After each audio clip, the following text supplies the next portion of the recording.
जय हिंद. तर आज आपण बघणार आहोत आपल्या क्लास 10चा जो महाराष्ट्र स्टेट बोर्ड आहे क्लास 10चा topic number 1 linear equation in two variable. Linear equation in two variable हा जो टॉपिक आहे आपला हे आपण बघणार आहोत. हा टॉपिक आपल्या बोर्डच्या एक्झामला महाराष्ट्र बोर्डच्या एक्झामला त्याच 10th क्लासच्या एक्झामच्या 10th क्लासच्या बोर्डच्या एक्झामला हा टॉपिक कमीत कमी जो आपला पेपर 1 आहे पेपर 1 मधला टॉपिक आहे पेपर 1चा टॉपिक आहे. हा टॉपिक कमीत कमी तुम्हाला 8 ते 10 मार्काला हा टॉपिक बोर्डच्या एक्झाममध्ये येत असतो. तर आज आपण या टॉपिकबद्दल सर्व काही आहे ते डिटेल्स बघणार आहोत. आपली सिरीज आजपासून चालू होते. आत्तापर्यंत ज्याही मुलांनी जर अभ्यास केला नसेल किंवा असं विचार केला असेल की नंतर करूया तर काय हरकत नाही.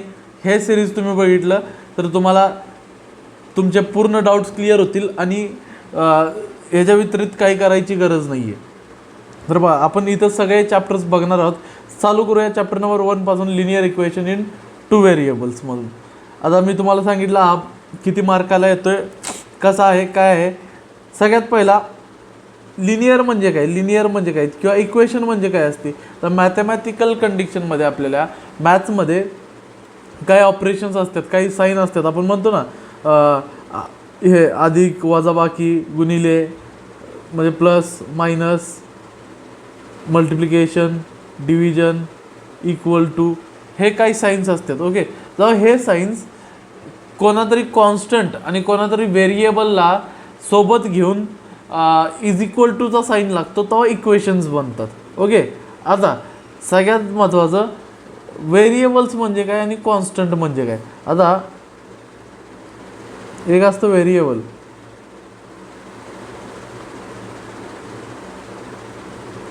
आणि एक असतो कॉन्स्टंट. व्हेरिएबल म्हणजे काय आणि कॉन्स्टंट म्हणजे काय आहे का. कॉन्स्टंट म्हणजे फॉर एक्झाम्पल आता न चेंज होणारी गोष्ट त्याला आपण म्हणतो constant. Not change which is not change. Okay, not changeable जो आणि व्हेरिएबल म्हणजे काय चेंजेबल.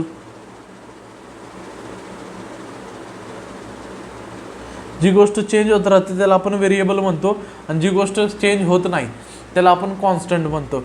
मॅथमॅटिक्समध्ये कॉन्स्टंट हे आपण नंबर्सला म्हणतो. जसं की 2 आहे 3 आहे.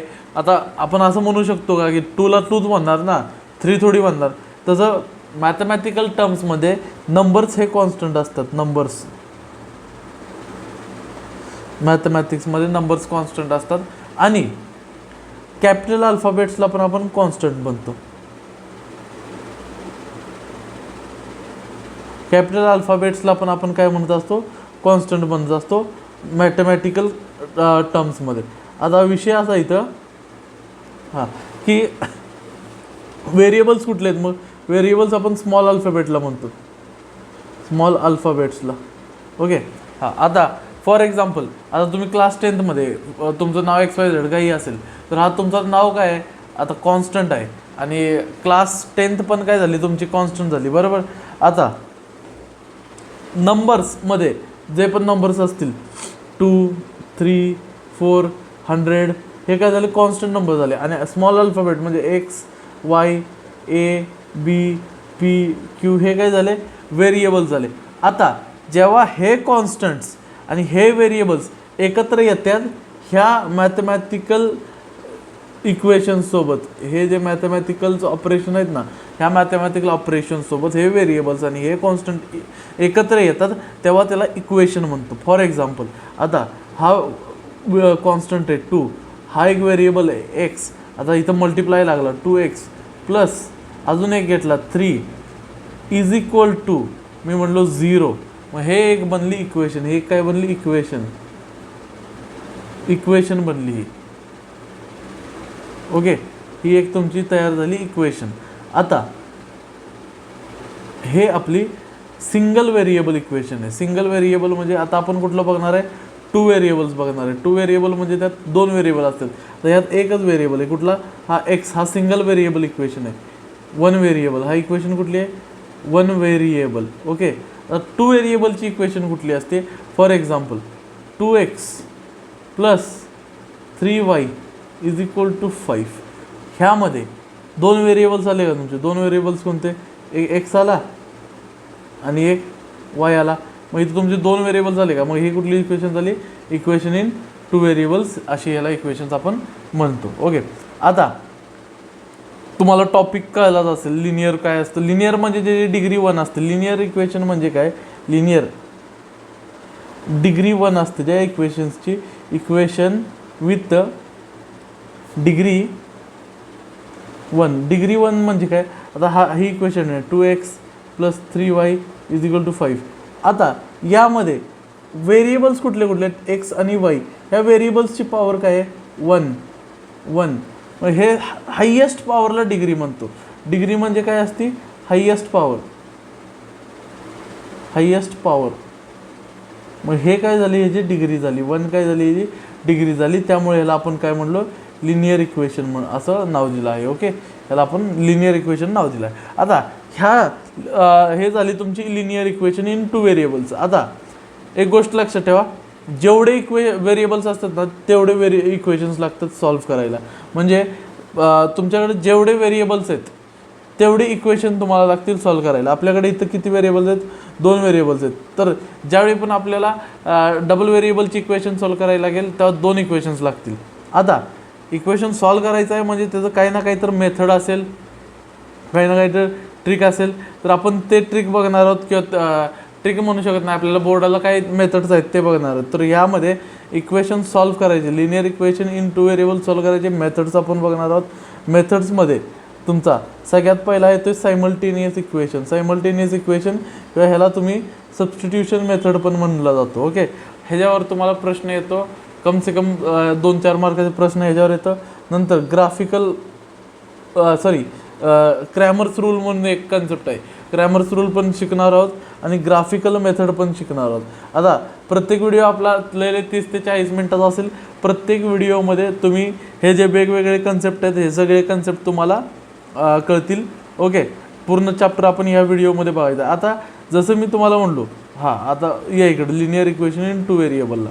आता what is linear equation in two variable इथं म्हटले.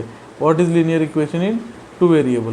जसं मी तुम्हाला म्हणलो की linear equation in two variable म्हणजे ज्या ठिकाणी 2 व्हेरिएबल असतात. आता सिंगल व्हेरिएबलची इक्वेशन कुठली होती? आता 2x प्लस, इथं जर मी म्हणलो तुम्हाला हे 2x plus 3 is equal to 5, ही कुठली इक्वेशन झाली?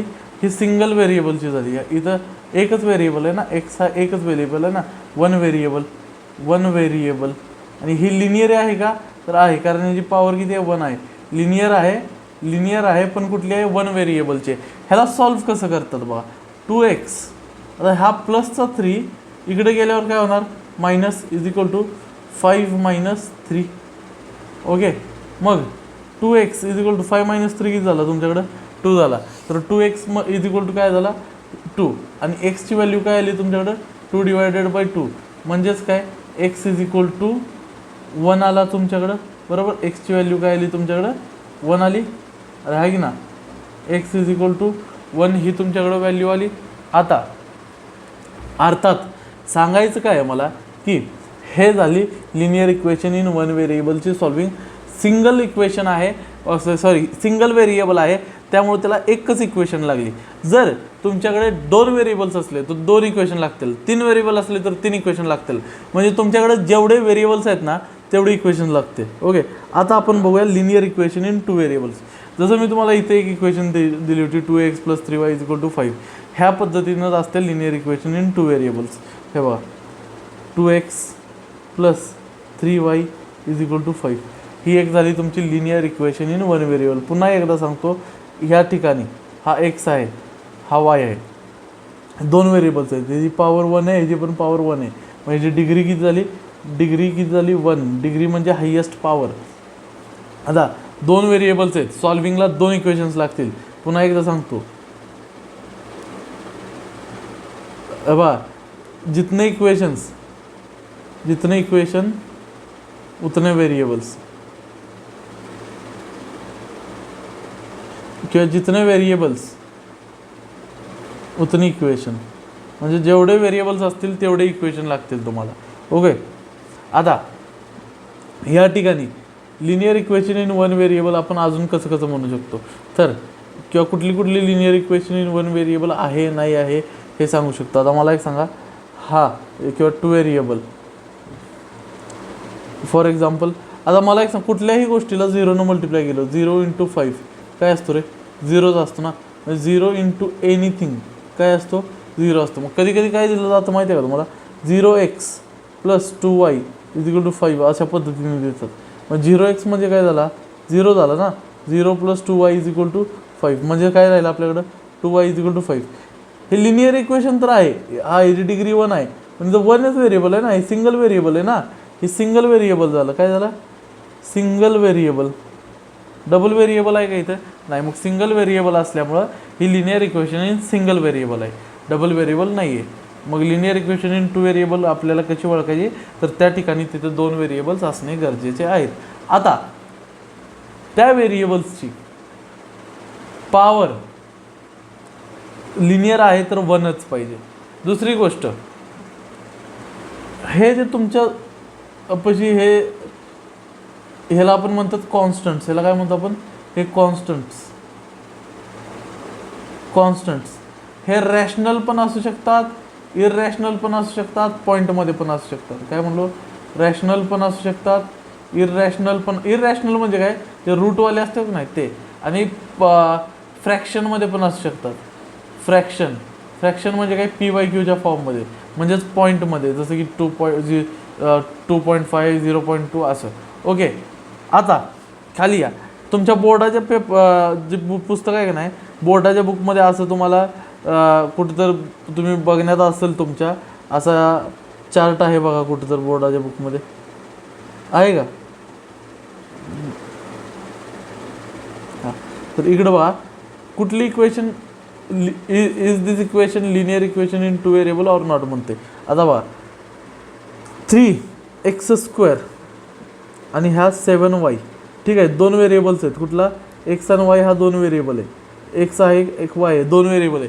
इक्वेशन इन टू व्हेरिएबल आहे, पण ह्याची पॉवर बघा ना, ह्याची पॉवर 2 आहे. पॉवर 2 आहे म्हणजे डिग्री किती झाली ह्याची, डिग्री किती आहे ह्याची, डिग्री 2 आहे. मग हे लिनियर इक्वेशन आहे का, डिग्री 2 असल्यामुळं ही लिनियर नाही आहे, नो लिनियर. ही कुठली इक्वेशन झाली, क्वाड्रॅटिक इक्वेशन आहे. हो, इथं अजून एकदा लिहितो बघा, 3x² - 7x = 13. आता बाबूराव इकडं बघ, हे जर काय झालं, हे 2 आहे ना, 2 असण्यामुळे हे काय क्वाड्रॅटिक आहे, क्वाड्रॅटिक आहे. हे लिनियर आहे का, 2 असल्यामुळे हे काय झालं, क्वाड्रॅटिक झालं. हे लिनियर आहे का, नाही, हे तर 1 आहे. आता 2 असल्यामुळे ह्याची डिग्री किती झाली, डिग्री 2 झाली. डिग्री 2 असल्यामुळे हे लिनियर झालं. ओके, आता इकडे मग हे हे इक्वेशन नाही आहे. इकडं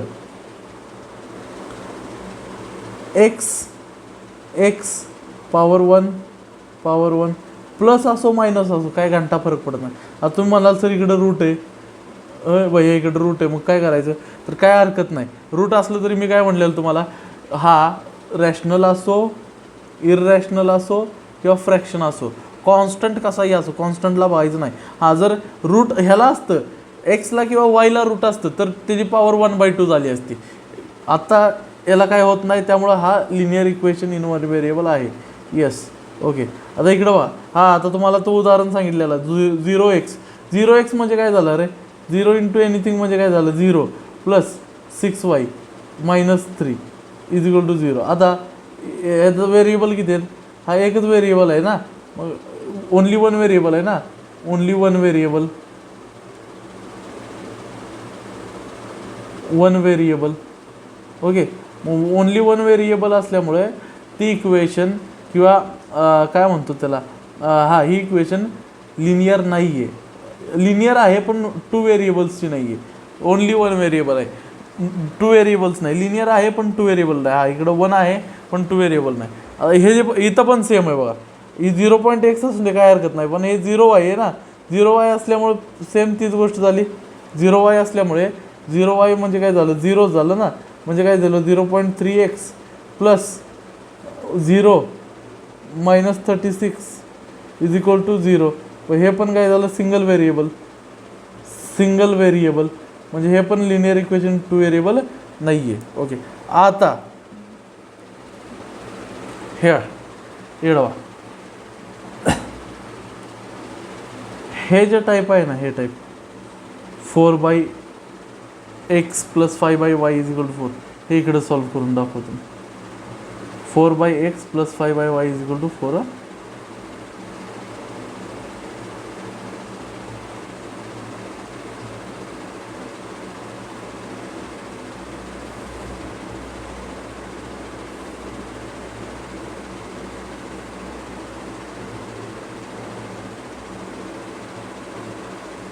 काय आहे इक्वेशन? 4/x + 5/y = 4.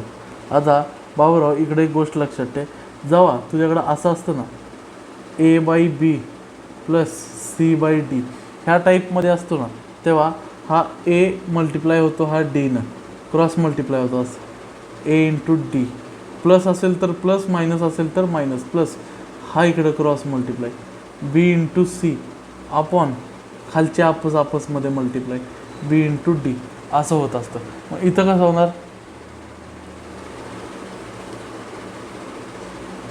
हा इकडं मल्टिप्लायला. ओके, 4y प्लस हा इकडं मल्टिप्लायला 5x अपॉन खाली काय xy = 4. आता पुढं पहा, हा जो xy खालचा आहे, हा जो खालचा xy आहे, हा काय होणार नंतर इकडं मल्टिप्लायला जाणार ना, म्हणजे 4y + 5x = 4xy. 4y + 5x = 4xy. आता बाबूराव इकडं बघ, हा एक व्हेरिएबल आला वायचा, ह्याची पॉवर 1 आहे, एक्सचा व्हेरिएबल आहे, ह्याची पॉवर 1 आहे. मग ही लिनियर इक्वेशन इन 2 व्हेरिएबल आहे. आता तुम्ही म्हणणार सर इकडे XY मल्टिप्लायमध्ये काही हरकत नाही, त्याचा काय आपल्याला घेणं देणं नाही. हा लिनियर इक्वेशन इन 1 व्हेरिएबल आहे. काय आला याचा, 4x + 5y = 4xy. 4x + 5y = 4xy. 4x + 5y = 4xy. मग ह्याची पॉवर 1 असल्यामुळे येस लिनियर 2 व्हेरिएबल. कळलं का? इक्वेशन लिनियर आहे, 2 व्हेरिएबल आहे, याची पॉवर 1 आहे, त्यामुळे काही हरकत नाही आहे. हा 4xy जरी असला तरी आपल्याला काही घेणं देणं नाही त्याचं.